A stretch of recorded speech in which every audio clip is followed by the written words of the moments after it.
We are at Wondercon, and we're going to talk to something so awesome because it involves Ridley Scott. But let's go ahead and introduce ourselves. I'm Jesse Negron. I'm the creator of the comic series.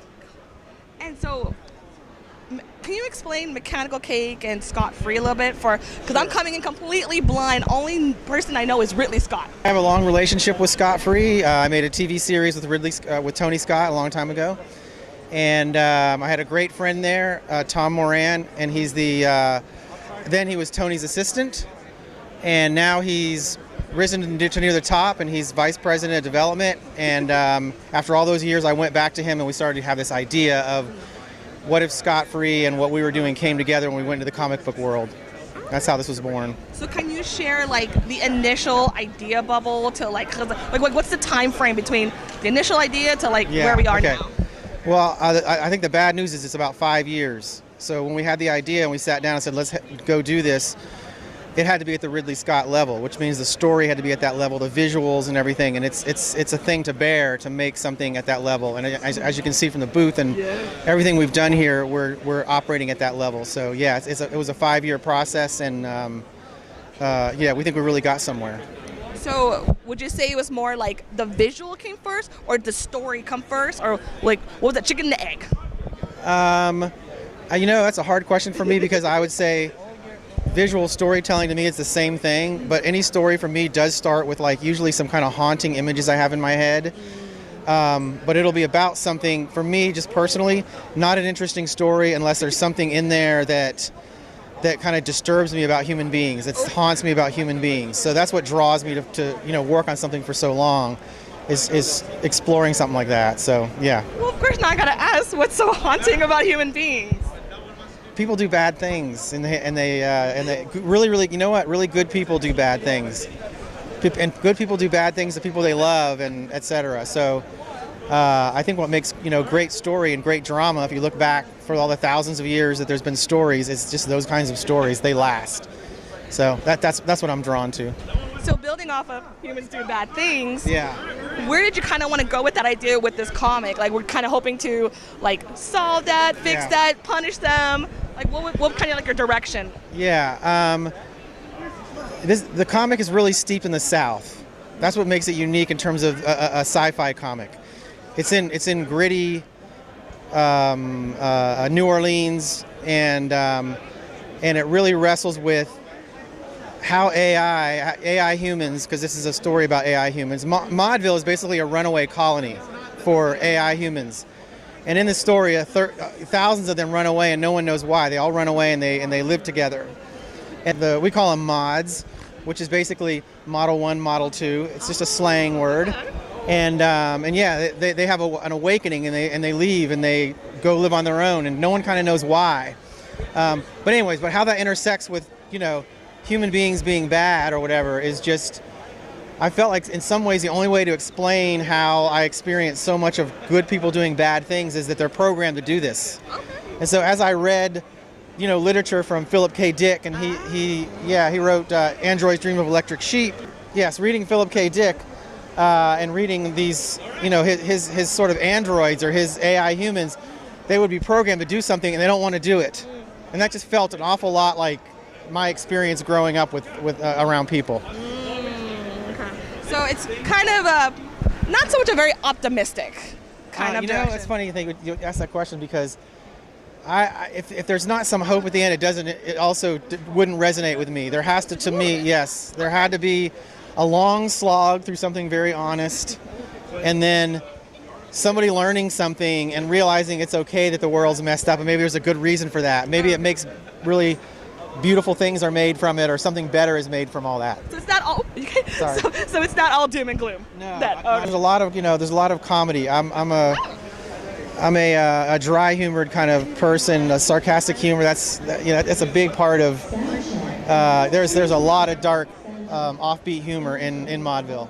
You got to have that with these kind of stories. Absolutely. To survive it. Yes. So of course, another big question is, why New Orleans? Of all the places in the world, why go to New Orleans for have them run away? Or that will be answered later on the series. Yeah, for me, what New Orleans is like the foundation of a certain kind of America. the music of New Orleans. It's the foundational music of America. I feel like in another 1,000 years, tons of things won't last, but everyone will look back to that was where things were really born, and that's what America might be way more known for in the future than we think. So the New Orleans has also just, I went to college around there, and I went to New Orleans, and it's just so rich of a place.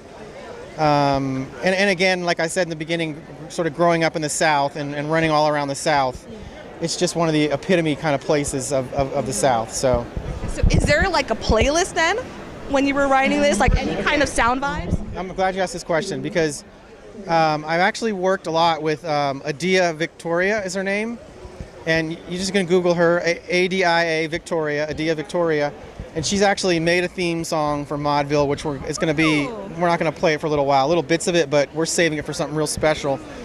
And she is really into she's just a legit, her connection to the foundational music is pretty amazing. So for me, yeah, music was a huge part of Modville, and certainly the music of New Orleans is part of it. In my mind, I always saw like this bleak, futuristic landscape there with the tech that we haven't seen before. But the music I always heard in my head was actually Blind Willie, Dark Was the Night, Cold Was the Ground.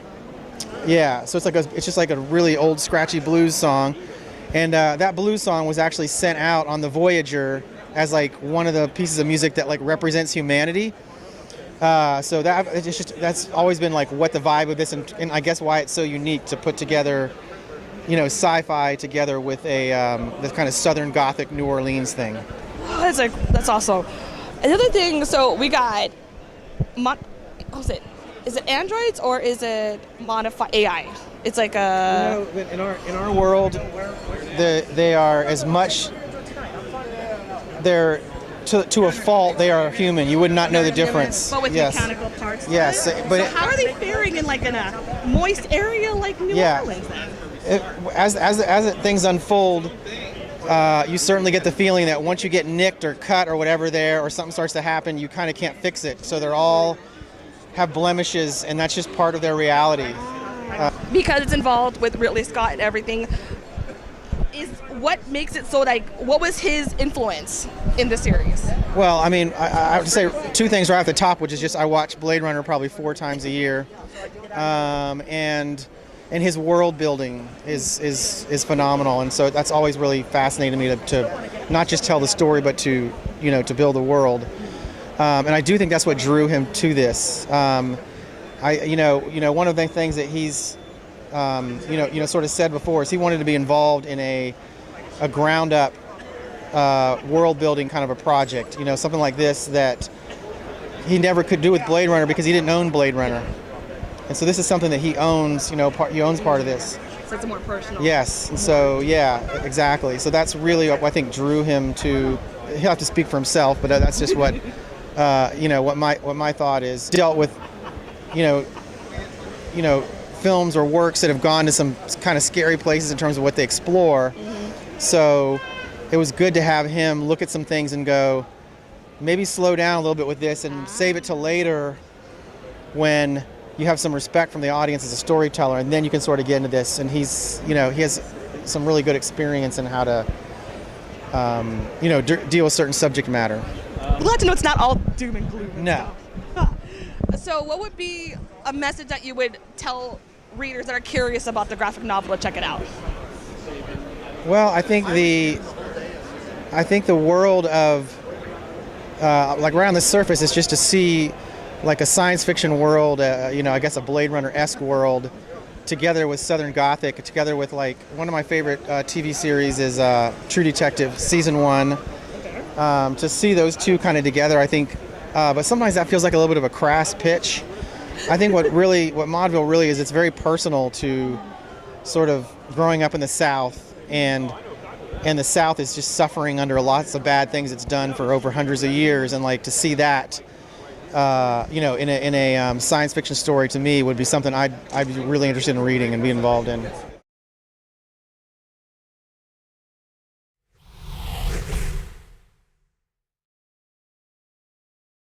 In our world, a electromag motorcycle, electromag bike. That's just the fuel that we have in this future scenario. So it's charging up here. For me, building things is actually part of the writing process. Was finding what this world is like and finding out what's realistic and what's fictitious and blending them all together and how's this thing powered. And I talked to someone from the Air Force for how a turbine would work on something like this and try to get everything correct.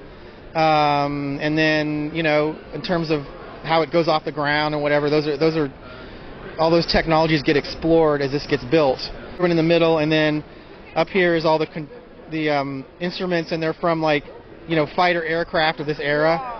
Because it's kind of a retro future, so 1960s is kind of what we were going for here. Let's start off with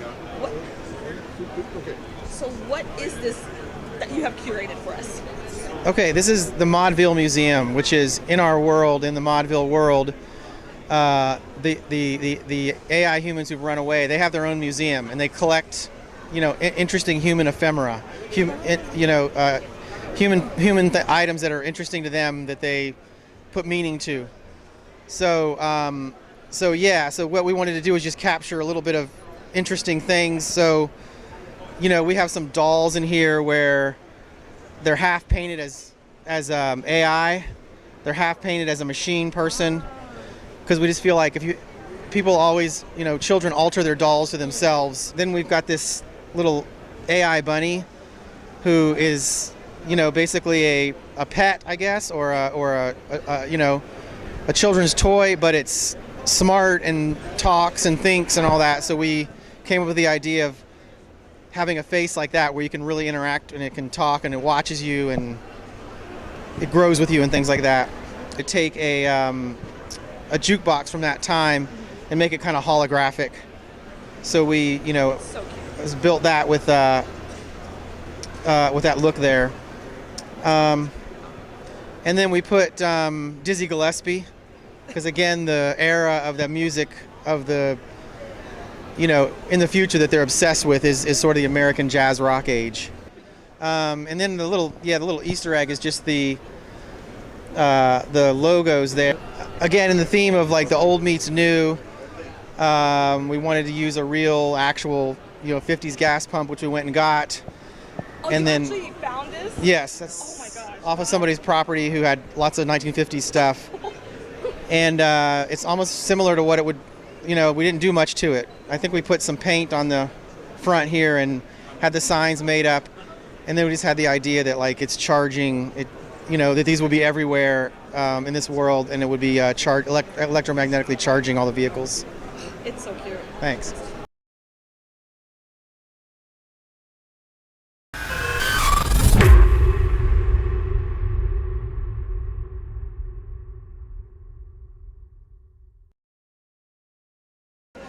And so, really what Modville was about was, should we wait for a second? The AIs are interrupting. Yeah. See, you said they ran away. They don't want us to know. No. Which was made into Bladerunner. It was, the R2 parade is much more interesting than me. The R2 parade is way more interesting than I am. I'm not that interesting, people. No, just they hear Yes. you and they're like, what are you talking about, asteroids? Yes. What are you doing? As soon as I said that people are bad, they're just like, came on over. So sorry, Philip K. Dick, yes? Yes, reading Philip K.